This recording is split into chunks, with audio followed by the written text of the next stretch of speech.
Get ready for a beautiful journey. It's Friends Day Fridays on Tea Time with Afternoon Social. We're steeping tales of fun stuff from adventure stories to tips and advice, one cup at a time. So grab your favorite tea, snuggle into your coziest nook, and join our terrific party. Good afternoon and welcome back to Tea Time with Afternoon Social. I am Teresa Lauterbach, your host, and today we're here with Andreea Billig again. She's was here with us yesterday, and she had some great information about self-publishing. And today we're here on Friends Day Fridays. But Andreea is a #1 Amazon best-selling author, a motivational speaker, and founder of the Project Love. She's also an international guest. She's raised in Romania and lives in Arizona now. She writes for The Romantic in You and inspirational nonfiction.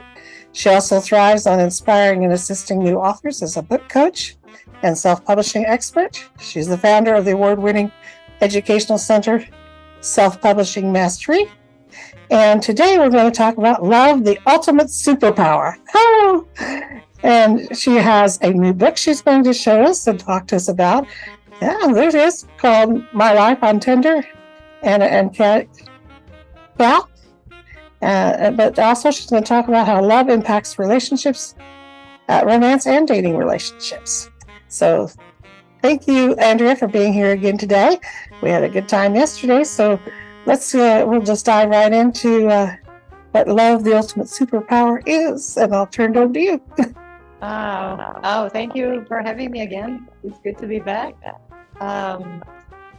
Love is our superpower. Interesting, right? Because there are so many songs out there, so many books that talk about love as something that brings misery, and love hurts and all that stuff, which is not entirely true, because we oftentimes mistake love for other things like attachment and attraction and chemistry and all that. But actually, from a spiritual point of view, love is a frequency, love is a vibration.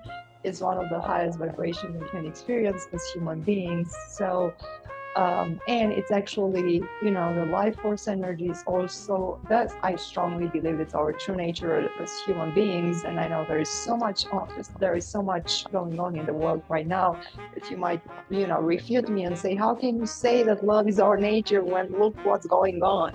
But, when you look at the situation, you have the violence and the hatred, and then you look at it and you see all the other people who want to help, who immediately are there to help their fellow humans. And that's what I believe, that love is our nature. Love and kindness, that's our human nature, truly. So when we tap into this energy of love and kindness, which is our true nature, which is also God's nature, God is loving, God is kind, we actually tap into a reservoir of energy which is limitless. It's a supply, it's a limitless supply, which leads to our expansion, which leads to more creativity, to more joy, to better health, to more prosperity, all that. And think about when you really love what you're doing. When you love what you're doing, you put your heart and soul into it. There is no work, it's just pure joy. And then typically the things where we put our heart and soul into, and what we love grows and expands. And you mentioned that I help authors, and I'm working with this amazing author. His name is Dale Aronson. He has an amazing life story, and he turned his life around so many times, from being a biker in an outlaw motorcycle club to being an Amazon best-selling author. And he loves writing so much that he became an instant hit. I mean, people, and when I started working with him, he didn't have like a proper cover, proper formatting. People didn't really care because the story was so good. And so that love, when we put love in what we do, when we love life, and there are always reasons for us to be grateful for the life we have, like being able to walk outside and look at the blue sky. I know this is something that we take for granted, Yeah. but It's not something to be taken for granted. So when we love who we are, I was listening to Mel Robbins talk yesterday, and she was saying 50% of the population of the world can look at themselves in the mirror. That's how much they reject themselves. And I was one of those people. I couldn't look at myself in the mirror. So getting back into the space where we really love and accept ourselves, even for the mere fact that we are alive and that we are, part of God, then our life turns around. And that's how love, which is a whole different frequency from fear, becomes our superpower, because we live our life with gusto, with passion, with enthusiasm, with faith. Right. And this helps us to expand. And it's the same in a relationship, in a couple relationship. When you enter a relationship with, oh, I need someone, I feel so lonely, I need this person to give me this, you're not in a place of love. You're in a place of neediness, and so that's not going to work. So relationships are our best teachers, because somebody was saying, again, a person in our life is either a teacher or a friend. So in relationships, we become, in the beginning, it's so beautiful, right? Because in the beginning, I think we really, our heart opens and we get to experience love. Like we are in love with that person. And then as we get closer and closer, we feel vulnerable, and then all our old wounds and, past stuff surfaces. And that's the opportunity to look at ourselves and say, hey, what's going on here? Why do I have this reaction, rather than blaming the partner? So, right. Yeah, like a relationship, especially a challenging one, can be like a purifying fire, which will help you to, transcend old stuff and limitations. I've been talking a lot. Sorry. No, I was thinking right along with you of, like you said, about in the mirror.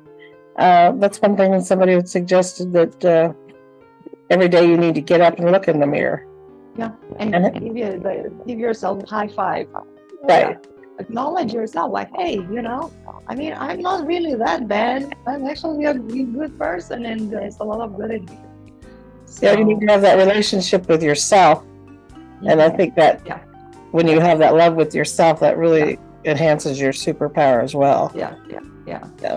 And have the same attitude because the other thing is, in relationships, like in everything else in life, where your focus goes, the energy goes. So the more you are going to focus on the shortcomings of the other person, the more that those will come to the forefront. But the more we focus on the good things and on what's extraordinary about them, we're going to nourish that. I'm not saying, if you are in an abusive relationship, that you need to stay in an abusive relationship.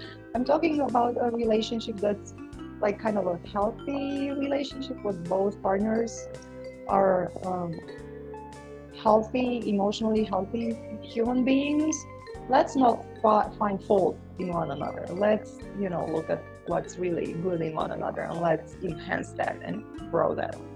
Right. And understand that each other is different, and that we have different passions and different interests, and that we need to support each other on those things, and not just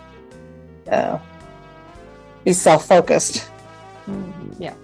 Right. And now you've got a book sitting there called My Life on Tinder. What's that all about?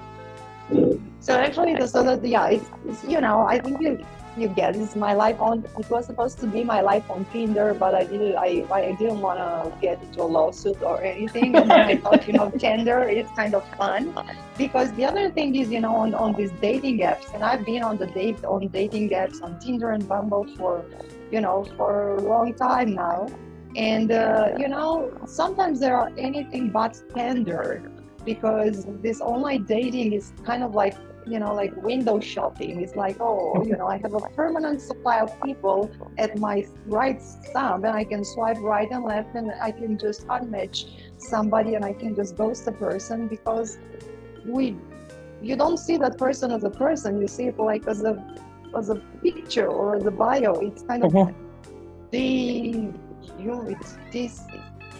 I can find a word, but it's kind of taking away the human factor in this interaction. You stop thinking about your match as a real human being. Oh, it's just a match. So let's just, unmatch that person without saying a word, or at least thank you for your time. So my experience with dating apps inspired me to write this book, which is about early 30s Romanian who has a great career, but because of a childhood experience related to her father, can really open herself up to a man.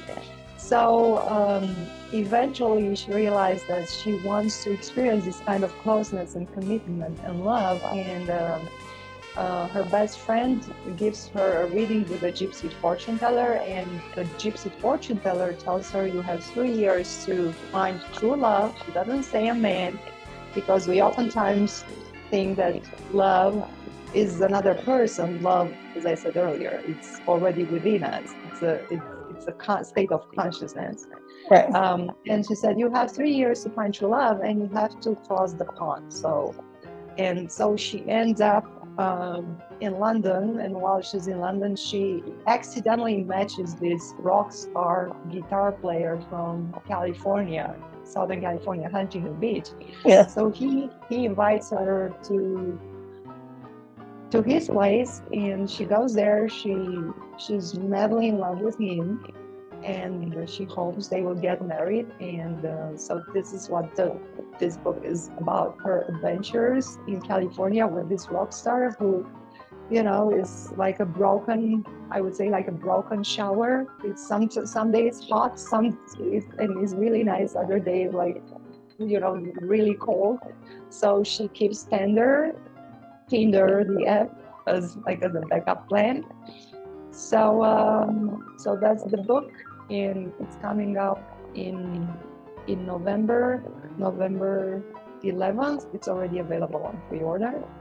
So if you're looking for a fun read about online dating apps, rockstar lifestyle, California, blue skies, sunny days, and a passionate love affair, then give this book a chance. You might like it. It sounds like it's really intriguing and interesting. I was thinking a little bit while you were talking about on Tinder, all the dating apps. Kind of age myself here a minute. It's almost like flipping through the old JCPenney catalogs, the wish book at Christmas. Yeah. Yeah. Yeah. Oh, and I want to say that the cover of this book, the cover of this book is made by an actual rock star in his own way, and he's a guitar player. He's from Arizona, and this is actually his guitar, his amp, his shoes, and we matched on Tinder, and we are still dating. Oh, fun! And the other, it's really strange because this guy is a Scorpio. The male character in the book is also a Scorpio, and there's interesting similarities. But so there is a real story behind the book. In the story, yeah. We were. It's Michael Walker. Yeah. Yes, even like on the last episode, or even between our sessions. It's that idea, getting those ideas and turning into great stories like that of your life experiences. And I think they make more compelling stories anyway. But they're not totally fiction. But we don't need to know the secret of how much is real. So, well, thank you again, Andreea, for being here with us on Friends Day Fridays, and we look forward to seeing your new book coming out. And I probably need to post a picture of that cover with the There, now we can really see it. That's a really good looking cover, the two. Yeah. He did an amazing job. He's a very gifted guy in many ways, not just music. He's done all the cover design for his band, and yeah, he's really accomplished. Alrighty. Well, thank you again. And tomorrow we're going to talk with her again one more time on Show and Tell Saturdays, and she's going to talk to us some more about the secret sauce of self-publishing, and we'll get a little more detail about how you can lead to being an entrepreneur, not just an author. So thank you again, Andreea, and we will see you again tomorrow on Show and Tell Saturdays. Yay, thank you. Bye-bye. Bye.